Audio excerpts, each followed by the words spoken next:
Bonjour à tous. Une nouvelle vidéo, ça parlera maintenant de la première recommandation de ma vidéo sur les bases du mémoire en droit. Mais ici, ça parlera de choisir sa discipline. Effectivement, pour choisir sa discipline, il faut prendre en compte plusieurs points qui sont importants dans votre scolarité pour pouvoir choisir bien votre discipline. Parce que, comme je vous l'ai dit, à partir de la L3 à la licence 3 en droit, il faut choisir entre la licence privée ou publique. Et c'est à partir de là qu'on va vous délivrer une licence en droit privé, une licence en droit public.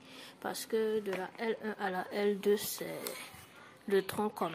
Vous apprenez des deux côtés. Et c'est des deux côtés maintenant que vous allez choisir vers quelle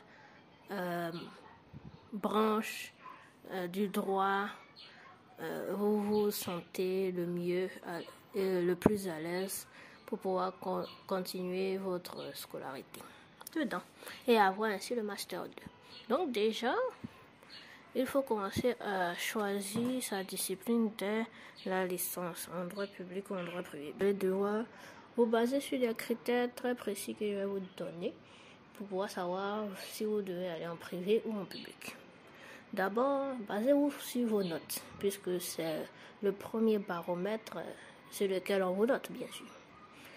Donc, vos notes. Est-ce que vous avez plus de notes en droit dans les matières de droit privé ou bien vous avez plus de grosses notes dans les matières de droit public? Effectivement, si vous avez un 15 en droit constitutionnel et que vous êtes toujours à la ramasse pour avoir même une mention passable en droit civil, ça n'a aucun sens, même si l'autre matière, vous voulez vraiment vous imprégner de ça pour avoir la licence en droit privé. Ce n'est pas vraiment la peine d'aller se fatiguer dans une matière que vous ne comprenez pas et dont vous n'arrivez pas à comprendre le sens et ce qui va impacter vos résultats. Donc, le premier baromètre, c'est vos notes, puisque de toutes les façons, dans le système de notation, on a plusieurs notes au cours de notre licence 2. Maintenant, les notes ne sont pas le seul critère qu'il faut prendre en compte. Il y a aussi votre expérience dans la matière.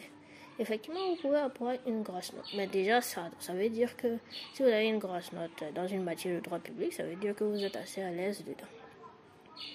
Maintenant, si vous n'arrivez pas à dépasser la moyenne aussi dans une autre matière, ça veut dire qu'il faut commencer à relire le manuel de cette matière où vous avez des difficultés. Si vous avez des difficultés à comprendre en même temps de quoi le manuel parle, si vous avez des difficultés à saisir les concepts en droit civil de la propriété, comment elle se divise ou bien en droit constitutionnel, comment est-ce que le pouvoir exécutif fonctionne avec le pouvoir législatif et que ça n'arrive pas à s'imprimer dans votre esprit, il faut commencer à vous poser des questions. Est-ce que vous comprenez vraiment les concepts? Parce que ce sont des concepts de toutes les façons que vous allez utiliser dans le mémoire en Master 2. Vous ne pouvez pas commencer déjà à ne pas assez comprendre les concepts de manière naturelle qui sont en général avant même de choisir votre sujet de Master 2 et commencer à choisir une licence qui ne va pas vraiment vous servir. Maintenant, un autre conseil très pratique que je vais vous donner, est-ce que, à part les exercices qu'on vous donne en classe de travaux dirigés, est-ce que vous avez beaucoup d'exercices que vous-même vous commencez à inventer et vous pouvez les faire seul?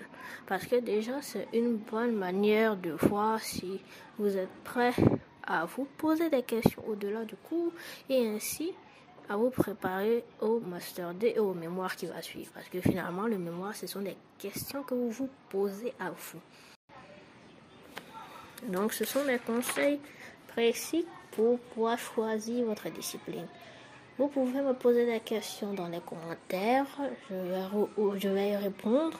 Je vous attends patiemment. Vous pouvez partager cette vidéo pour quelqu'un qui veut savoir s'il veut vraiment faire des études de droit privé ou public. Vous pouvez partager cette vidéo, mettez un pouce bleu et abonnez-vous parce que je vais élaborer tous les autres points que j'ai évoqués dans ma première vidéo sur les bases du mémoire en droit. Sur ce, merci beaucoup d'avoir suivi. Au revoir.